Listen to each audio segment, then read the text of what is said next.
जो कह रहे हैं ना कि आधे घंटे के अंदर हम जो है हार गए, उनको मैं बताता हूं कि इस ऑपरेशन के शुरुआती 22 मिनट में क्या हुआ। 22 मिनट था, 9 ठिकाने थे। मैं चाहता हूं कि वो ग्राफिक्स थोड़ा सा ऑन एयर किया जाए ताकि पता चले कि शुरुआती 22 मिनट में क्या हुआ और इस देश को पता चले, दुनिया को पता चले कि भाई हमने क्या करके दिखाया। हमने मरकज तैयबा मारा, हमने मरकज सुभान अल्लाह मारा, हमने सवाई नाला कैंप मुजफ्फराबाद ढेर किया, सैयदाना बिलाल कैंप को ठोका, हमने मस्कत राहील कैंप को ठोका, मरकज अब्बास कैंप को ठोका, बरनाला कैंप पर हमने धुआं उड़ाया, हमने सरजाल कैंप को ठोका, हमने महमूना जोया को ठोका और आतंकवादी मारे गए। ये 22 मिनट के अंदर 9 ठिकाने ठोकने वाली हमारी एयरफोर्स थी। और धमाके कैसे हुए थे अजय वर्मा आप देख लीजिए, ये तस्वीर आपके सामने है।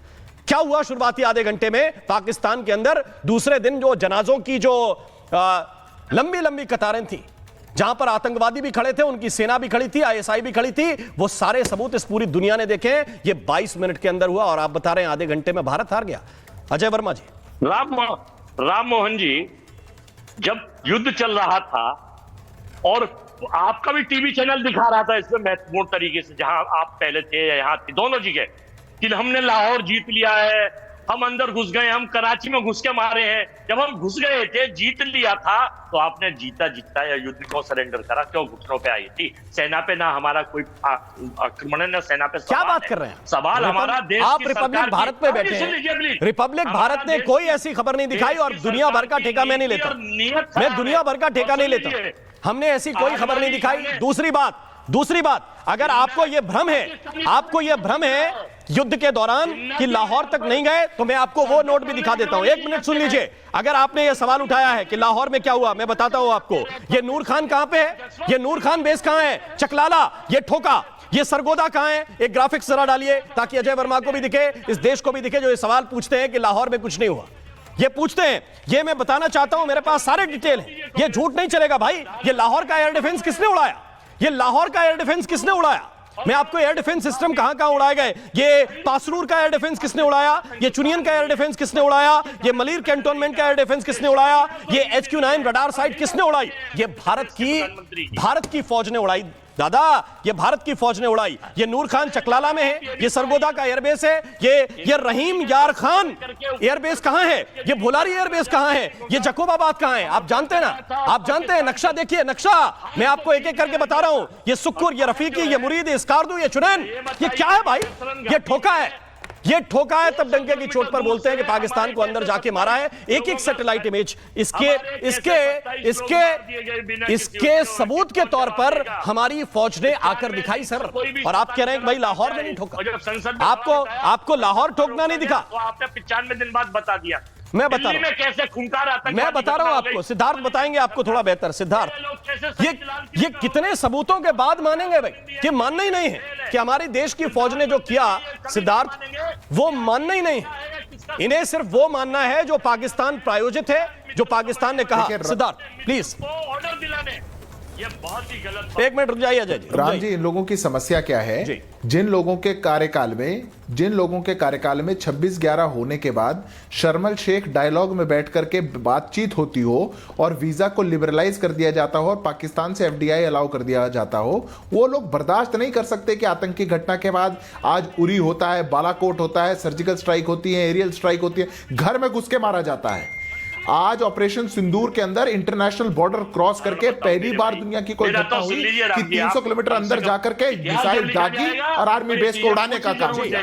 बर्दाश्त नहीं कर सकते आप लोगों के ये पचती नहीं बात कि देश की सेना को हम तो इतना कमजोर करना चाहते थे, ये इतनी मजबूत कैसे हो गई? ऐसा कैसे हो सकता है राम जी कि विपक्ष के नेता कोई बयान भारत के अंदर दे और UN में उसको पाकिस्तान कोर्ट करे, डोजियर भेजे उसका, यहां पे ये बयान देंगे, तालियां वहां बटोरेंगे। चुनाव भारत जीत नहीं पा रहे पर तालियां बटोरनी है पाकिस्तान के अंदर। ये जब आपकी मानसिकता हो जाए, देश के खिलाफ काम करने की आपकी मानसिकता हो जाए, देश की सेना को कमजोर करने की मानसिकता हो जाए और देश की पॉलिटिकल पार्टी भाजपा से जो नफरत आपको है वो देश की सेना पे उतरने लग जाए, तभी ये स्थिति बनती है। ये लोग केवल देश की सेना को कमजोर कर, देश के प्रधानमंत्री को कमजोर कर, देश की छवि को कमजोर कर अपनी राजनीतिक रोटी सेकना चाहते हैं। अगर ये राजनीतिक से ऊपर उठते तो एक कबीर बयानबाजियों को नहीं कर सकते थे। और ये इनकी सच्चाई है और ये देश के सामने।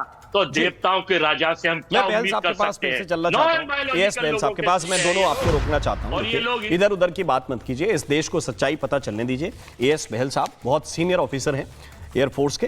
बहल साहब, ये बिल्कुल जो मैंने डिटेल्स दी हैं ये सारी दुनिया में अवेलेबल हैं, और दुनिया के जो सैटेलाइट पे नजर रखने वाले लोग हैं ये उन्होंने इस बात की पुष्टि की है कि पाकिस्तान को कहां कहां घुसकर मारा गया और क्यों पाकिस्तान त्राहिमाम करता हुआ घुटनों पर आकर हमसे बोला कि अब युद्ध रोक दीजिए। लेकिन जिसको नहीं देखना है वो कैसे देखेगा? या ये कहिए कि हम जो सोने का ढोंग कर रहा है उसको जगाने की कोशिश कर रहे हैं, वो जागेगा नहीं कभी। राम जी, एक बहुत महत्वपूर्ण बात आपने कही है कि 90 घंटे के अंदर हम पाकिस्तान को घुटने टिका दिए। और ये मैं नहीं कह रहा हूं, ये टॉम कूपर एक बहुत बड़े ऑस्ट्रियन एविएशन हिस्टोरियन है जिन्होंने कहा कि India one the air war clearly between May 7 to 9।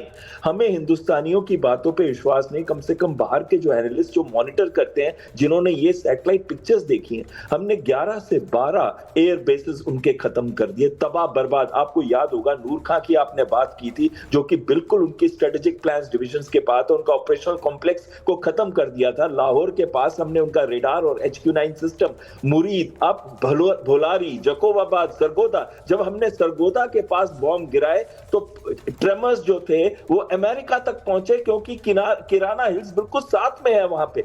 और एक चीज मैं सिर्फ 2 चीजें मैं आपको बोलना चाहता हूं। सबसे महत्वपूर्ण चीज ये है कि अमेरिका ने $686 मिलियन पाकिस्तान को अभी दिए हैं F-16 को वापस से रिपेयर और अपग्रेड करने के लिए, क्योंकि जो तहलका हमने मचाया उनके जहाजों का और जो मेंटेनेंस इंफ्रास्ट्रक्चर तबाह और बर्बाद कर दिया। आखिरी चीज, थोड़ा तो आप अपने अनुभव के आधार पर बताइए कि इतनी जगह पर इतने एयरबेस हमने मारे। मैंने ये भी बताया कि 22 मिनट में 9 ठिकाने मारे। इसकी पुष्टि तो पाकिस्तान के लोगों ने की कि हां यहां पर आकर बम गिरे, और इसके बाद भी कहा जाए कि आधे घंटे में हार गए।